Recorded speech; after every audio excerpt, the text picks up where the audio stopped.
আসসালামু আলাইকুম। আশা করি ভালো আছেন। আজকে যে ব্যাপারটা নিয়ে আসলে একটু কথা বলতে চাচ্ছিলাম, রিপিট ব্রিডিং যে সমস্যাটা নিয়ে আমরা সবসময় কথা বলি। আসলে রিপিট ব্রিডিংয়ের ব্যাপারটা হচ্ছে যে প্রান্তিক বা ক্ষুদ্র খামারি পর্যায়ে যে সমস্যাটা দেখা দিচ্ছে, মাকড়সার জালের মতো ব্যাপারটা বিস্তার হয়েছে। এই গাভীটা যেমন একটা বছর দীর্ঘ এই খামারের মালিক কৃমিনাশকই করেনি আসলে। ব্যাপারটা আসলে হাস্যকর ব্যাপার, কিন্তু একদম রুট লেভেলের যে সমস্যাটা, রুট লেভেল পর্যায়ে যে সমস্যাগুলো হয়, আমরা যে খামারিগুলো বা যারা গরু পুষি এরা এই ব্যাপারগুলো এখনও অজ্ঞ বা এই ব্যাপারটা ওইভাবে আসলে নিতে চায় না যে কৃমিনাশক করলে কি হয় বা কৃমিনাশক না করলে যে কী হয়। তো বিশেষ করে এই গাভীর উপর এই ফ্যামিলিটা ডিপেন্ডেড।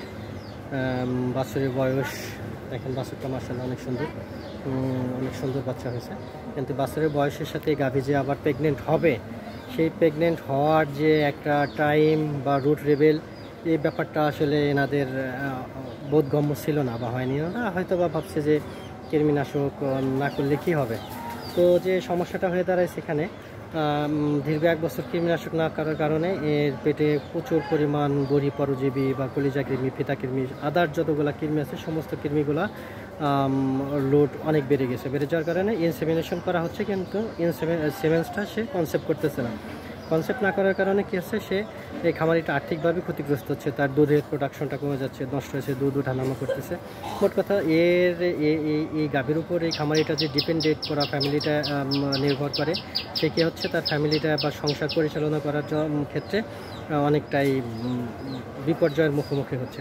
তো আমরা যে জিনিসটা আসলে বুঝতে চাই না বা বুঝি না, যে একটা খামারির বা যে জিনিসটা নিতান্তই যে আমরা প্রতি 3 মাস পর যে গরু কৃমিনাশক করতে হয় বা একটু লিভার টনিক করতে হয়, কৃমিনাশক করার পর যে লিভার টনিক, এই সামান্য বা স্বাভাবিক যে জিনিসগুলা আমাদের থাকার দরকার বা গবাদি পশু পুষতে গেলে যে জিনিসগুলো থাকার দরকার, সেই জিনিসগুলোর ব্যাপারে আমরা এখনও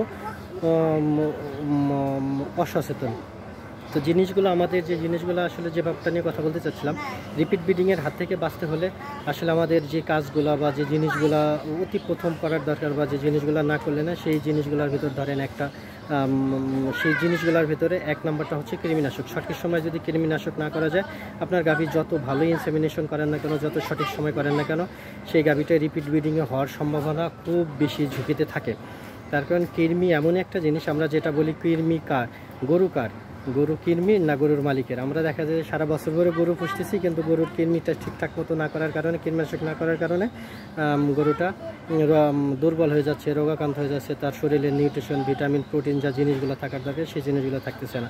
তো যে যে ব্যাপারটা আসলে কথা বলতে চাচ্ছি, যে আমরা যারা একদম প্রান্তিক পর্যায়ে যে খামারিগুলো আছি বা আমরা যারা গরু পুষি, ডেইরি পুষি বা গাভী পুষি, গাভীর সাথে আমরা যে আমাদের ফ্যামিলিতে ডিপেন্ডেন্ট সম্পূর্ণ নির্ভর করে, আমাদের এই জিনিসগুলো আসলে ভালো মতো সচেতন হতে হবে, জিনিসগুলো ভালো মতো জানতে হবে, বুঝতে হবে।